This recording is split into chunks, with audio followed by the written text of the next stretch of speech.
Primeiramente, vamos falar um pouco da definição de quádricas. A quádrica pode ser definida como um conjunto de pontos em um plano tridimensional que as coordenadas fornecidas originam uma equação de segundo grau de no máximo 3 variáveis. A superfície cilíndrica, que é um grupo dentro das quádricas, pode ser gerada por uma reta móvel, chamada geratriz, que se apoia sobre uma curva fixa, diretriz, conservando-se paralela a uma direção dada.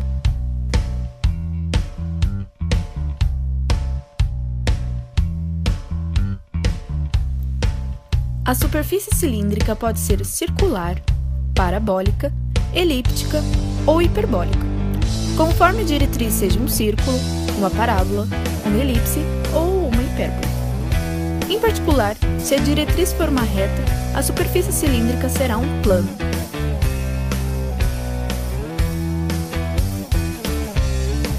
A hipérbole é originada através de um cone seccionado paralelamente aos seus eixos.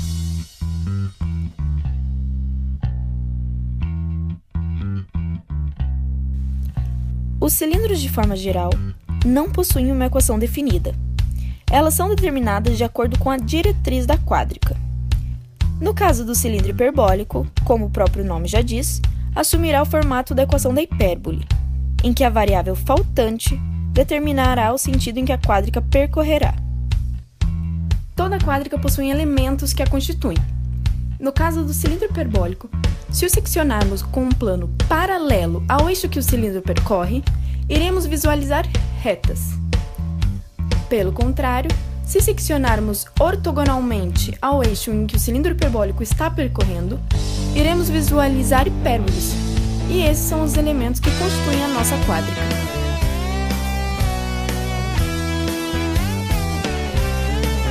Olá, eu sou o Leandro Suzuki e vou falar sobre a fórmula do cilindro hiperbólico. O cilindro hiperbólico assume o seguinte formato: ele se baseia na fórmula da hipérbole, porém ele tem uma diferença. A variável faltante vai definir o sentido em que o cilindro vai percorrer. Nesse caso aqui, a variável faltante é a variável z. Ou seja, o cilindro, que eu vou representar graficamente aqui, vai percorrer no sentido do eixo z. Também podemos dizer que, como ele vai percorrer no sentido do eixo z, a reta geratriz vai ser paralela ao eixo z.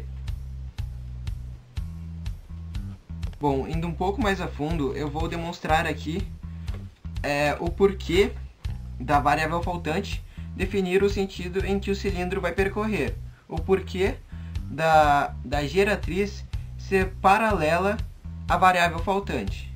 Bom, então o que nós devemos saber é que o cilindro hiperbólico é definido pela interseção da diretriz com a geratriz, sendo a diretriz a interseção de duas superfícies, no caso aqui um hiperboloide de duas folhas com um plano Z0, e a geratriz sendo uma reta paralela ao eixo Z, porque nesse caso nós queremos chegar a essa equação aqui, e o porquê do Z definir o sentido em que o cilindro irá percorrer. Então fizemos exatamente isso.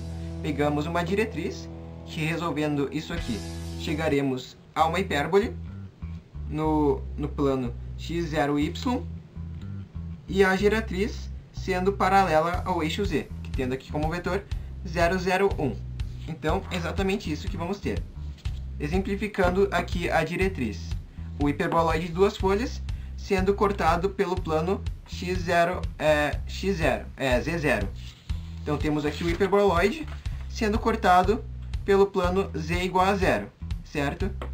Então obteremos uma hipérbole no plano x0y. Resolvendo essa equação, vamos ter mais ou menos isso. Bom, temos que a equação do cilindro é a interseção da diretriz com a geratriz. Então o que vamos fazer aqui é colocar a equação da geratriz dentro da diretriz. Resolvendo isso, vamos ter isso aqui.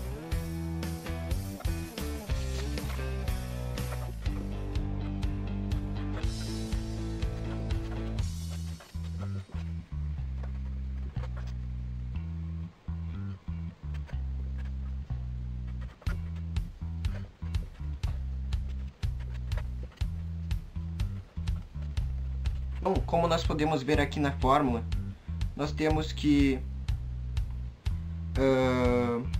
nós temos a equação exatamente como vimos aqui, baseada na hipérbole, com z variando em questão de uma variável.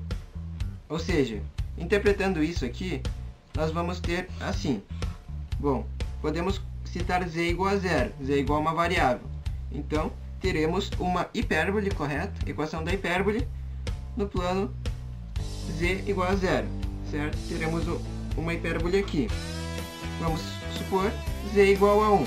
Teremos outra hipérbole acima dessa. E consecutivamente, né? Z igual a 2, z igual a 2, z igual a 3. Isso formará um cilindro. O exemplo mais visível de uma aplicação cotidiana da quádrica cilindro hiperbólica é a estrutura que compõe o Museu Oscar Niemeyer, mais conhecido como Museu do Olho. A sua forma mais renomada é, na verdade, um cilindro hiperbólico refletido.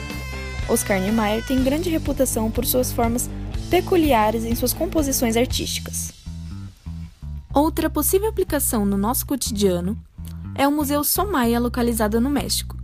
Sua arquitetura lembra um cilindro hiperbólico fechado.